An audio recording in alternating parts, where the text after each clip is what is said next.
Okay, so you've definitely heard the name Blackstone, right? But you might not know that this absolute giant of finance has a massive and growing stake in something really personal, the American home. So let's get into it and figure out what's really going on. First things first, you gotta wrap your head around the sheer scale of this company. We are talking about a company with over $1 trillion in assets under management. I mean, that is a number with 12 zeros. It's just an almost unimaginable amount of money that puts them in a completely different league. And a huge chunk of that $1 trillion, it's in real estate. Blackstone has an ownership interest in more than 274,000 rental housing units. That makes them, you guessed it, one of the biggest landlords in the entire country. So how in the world did a Wall Street firm become America's $1 trillion landlord? Well, Blackstone's whole playbook is actually pretty simple. They buy assets they think are undervalued or not doing so great, and they try to make them better and more valuable. And with rents going through the roof nationwide, they looked at American housing and saw an incredibly attractive opportunity. And when you look at their portfolio, you can see a really clear strategy. They are laser-focused on the high-growth Sunbelt states. Think Texas, Georgia, Florida. And yeah, they own a mix of stuff from single-family homes to even student housing, but their bread and butter, their main focus, is on those massive apartment buildings. But here's the thing. Blackstone has a very different way of looking at it. Their argument is, look, even though we're huge nationally, if you zoom into any one city, we own less than 1% of the housing there. So it really depends on how you frame it, right? Are they a giant looming over the market or just one player among many? Okay, so let's zoom in from that 30,000-foot view and look at a real-world example to see how this all shakes out on the ground. We're heading to Manhattan to talk about a really famous property called Stuyvesant, or Stuytown, which Blackstone bought back in 2015. Storytown is not just an apartment complex. It's practically a city within a city. It was originally built for veterans returning from World War II, and it has over 11,000 apartments. And here is the absolute kicker, the most important detail. Every single one of those units is rent stabilized. That means there's a legal cap on how much the rent can go up each year. Now, for some of the folks who've lived there for a long time, Blackstone's takeover has been, well, a mixed bag. You hear stories from tenants like Susan, who's been there since 1980. She says, yeah, they added some nice perks like outdoor movies. But then you have a basic problem, like a broken sink, and you just can't get it fixed for a month. It's incredibly frustrating. But as you might expect, Blackstone has the receipts. They push back on this, pointing to their own data. They say, hold on, since we took over in 2015, the average time it takes to fix something has actually gone down by 65%. So in their view, things have gotten a lot more efficient. And look, this really gets to the core of their whole model, which is investing a lot of money back into the properties they buy.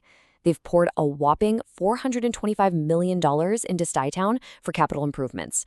We're talking new elevators, better intercoms, and even redoing apartments to add more bedrooms. But the real drama, the core of the conflict, it all ended up in court. Tenants sued, saying Blackstone was trying to illegally convert their rent-stabilized apartments into expensive market-rate ones. And you know what? The court sided with the tenants. For Blackstone's part, their take is broader. They basically argue that rent control itself is the problem, that it scares away investment and ends up making housing more expensive for everyone. All right, let's pull back again, because that whole Stuytown story, it's basically a perfect microcosm of the Blackstone playbook you see them running all across the country. So, how do they actually make their money? It really boils down to two main ways. First, they charge a management fee, which is a set percentage on all that money they're managing. Think of it like a subscription fee. But the second way, and this is where the big money is through performance fees. When they make a lot of money for their investors, they get to keep a nice chunk of it. And what's wild is they've run this exact play before, specifically with single-family homes. Right after the 2008 crash, they swept in, bought up thousands of foreclosed houses, created a company called Invitation Homes, and then cashed out. But they couldn't stay away. They jumped right back into the market in 2021 and are now building up a massive new portfolio. Now, you might be wondering where all this cash comes from. Well, while you might have heard of their retail fund, Bright, that's actually just a tiny slice of the pie. The real cash, over $300 billion, comes from what are called private placements. So we're talking giant pension funds, university endowments, and sovereign wealth funds, not your average retail investor. And no matter where the money's from, the strategy is super consistent. First, they follow the growth. Where are the jobs? Where are people moving? That's why they focus on the Sun Belt and big coastal cities. And they target sectors that are in super high demand. It's not just apartments, but also things like warehouses for e-commerce and massive data centers. So all of this, it leads to the billion-dollar question, right? What does this all mean for the future of housing? We're watching what happens when this massive wave of private money crashes right into one of our most basic human needs, a place to live. And I mean, let's just be real about the market right now. Building new houses is crazy expensive and takes forever. So in a lot of places, it's still way cheaper for investors to just buy up what's already there, instead of building something new.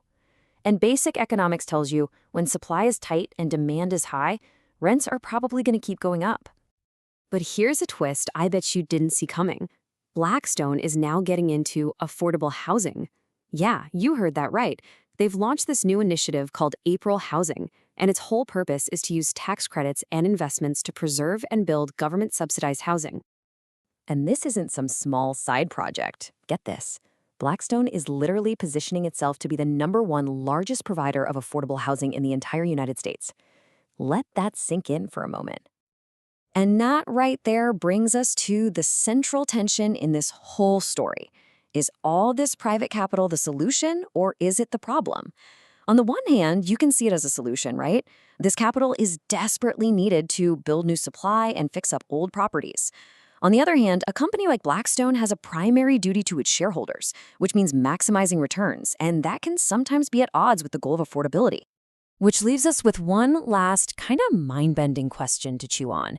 In a world where rents are soaring and there just aren't enough homes to go around, are we heading towards a new reality where the problem and the solution are basically owned by the exact same company?